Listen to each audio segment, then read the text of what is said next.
Hey everybody, it's Thomas with Get Out Arizona, and you're watching another Toolbox Topic Quick Tip expanded version with the man, the myth, the legend, Mr. Brandon Van Looven. Brandon, how the hell are you? I'm doing okay. All right, We're what do going we to try got? something here. So by request, someone has asked us, or I think multiple people have asked us, Yes. if you don't have a stand, how would you remove a wheel upside down? Well, my initial response is you don't do it upside down because it's horrible. But we're going to do it. You're going to see me fumble through this. It'll be okay. I understand if you don't have a stand at home, sometimes doing it upside down will keep the bike a little more stable than what you see me struggle with doing it when the bike is right side up. I get it.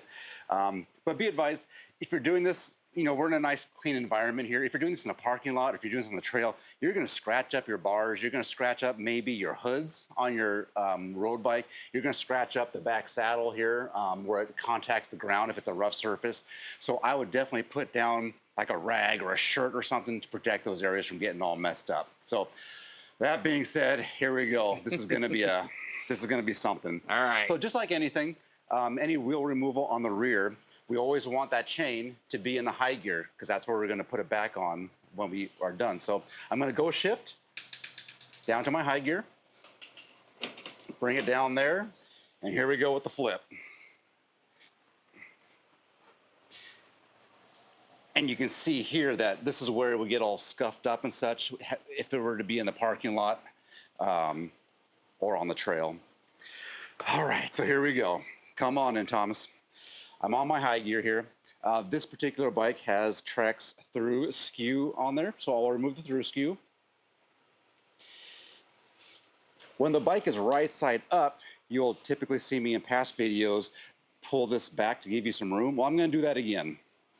So I'm pulling this back far enough where I can clear the top jockey wheel and clear that bottom chain. So here it comes out, not too bad.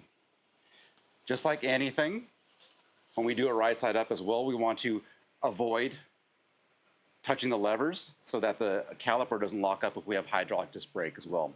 So here's the fun part, putting it back on.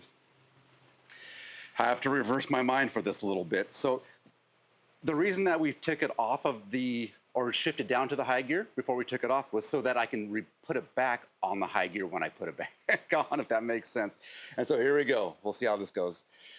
This is a little more, I feel like it's a little more complicated because you got this floppy chain moving around.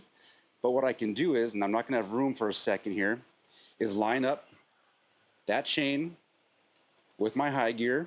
I gotta move this all the way around, and so I'm lining that up. And now,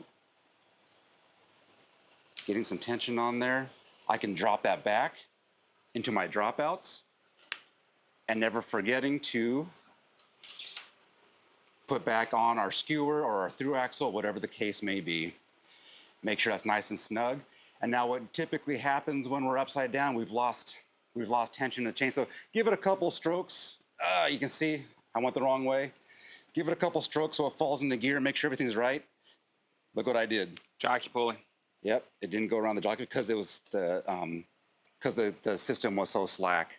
So give it a couple spins, make sure it's in gear. Go ahead and flip that bike over, take off. That's how you do that. Awesome.